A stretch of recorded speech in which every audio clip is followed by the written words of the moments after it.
श्री स्वामी समर्थ. शरद पौर्णिमेच्या या दिवशी केलेला हा विशेष उपाय अत्यंत फलदायी मानला जातो.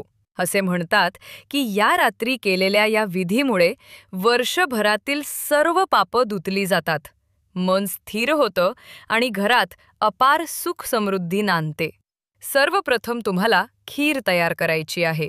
खीर बनवताना त्यात केशर आणि हिरवी वेलची घाला, कारण या दोन्ही घटकांना पवित्र आणि शुभ मानले जाते. खीर तयार झाल्यावर ती चांदीच्या भांड्यात काढा. जर तुमच्याकडे चांदीचं भांडं नसेल तर घरातलं कोणतंही स्वच्छ भांडे वापरू शकता. यानंतर ही खीर अशा ठिकाणी ठेवा जिथे चंद्रप्रकाश थेट पडतो, जसं की बाल्कनी, गच्ची किंवा अंगण. त्या चांदीच्या भांड्यावर पांढऱ्या कापडाने, सुती किंवा मलमलच्या झाकण ठेवा. खीर ठेवताना मनापासून आपल्या इच्छा आणि प्रार्थना व्यक्त करा. आपल्या कुटुंबाच्या सुखासाठी, आजारपणातून बरे होण्यासाठी, धनवृद्धीसाठी आणि घरात सदैव आनंद नांदावा यासाठी प्रार्थना करा.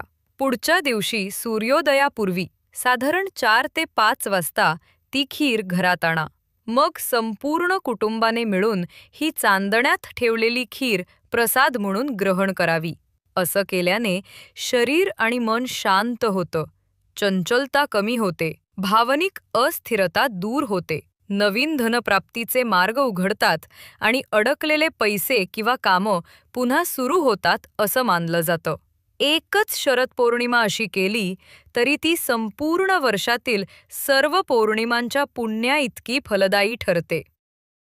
या दिवशी लक्ष्मी माता आणि कुबेरदेव स्वतः पृथ्वीवर भ्रमण करत असतात आणि जे भक्त श्रद्धेने व नियमाने हा उपाय करतात त्यांच्या घरावर ते असीम आशीर्वादाचा वर्षाव करतात. त्या रात्री ओम नमो भगवते वासुदेवाय नमः हा मंत्र 148 वेळा जपावा.